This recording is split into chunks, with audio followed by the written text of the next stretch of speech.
arena 24, y será la última arena que subiré este año, porque el proyecto maxear mi cuenta está muy cerca, así que, primer partida contra un nivel 14, con cartas de bajo nivel, esta partida está ganada, primer victoria del día, y casi no recibí daño, échenme a Mohamed Ali. Esto lo defiendo fácil. Oh my god, bro. Deje que me hiciera un poco de daño para que se sintiera confiado, miren cómo remontó.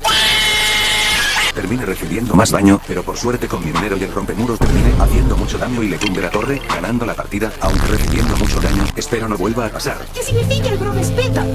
Después de 8 partidas un poco fáciles, me enfrenté a un jugador con mini P.E.K.K.A. y lobo, una combinación rara que no pude defender y terminé perdiendo una torre, pero logré empatar, aunque al recibir otro push, se me complicó defenderlo y recibí más daño. Segundos después me tiró otro lobo al puente, junto a más tropas del lado derecho y terminé perdiendo la torre y la primera partida en esta arena, aunque viendo el lado bueno, solo perdí 2 partidas esta vez, una contra el lobo y la segunda contra un lunático con doble ruta, bárbaros de élite, esqueleto gigante con clon y barril de duendes. Obviamente perdí la partida y obviamente le denuncié su cuenta. Esta arena de momento fue la más aburrida, pues solo me encontré a un nivel 15 con su montapuercos al nivel 16, el cual no pudo hacer mucho, y le terminé ganando, aunque me hizo un poco de daño, y así, termina llegando a la última partida, para llegar a la arena 24, la cual no comencé de muy buena manera. Oh my god, bro. Me confié un poco con ese mini P.E.K.K.A, pero es momento de ponernos serios, chavales. Primer push con mis rompemuros, el cual llega a torre, igual que mis duendes con lanza, al parecer se confió un poco.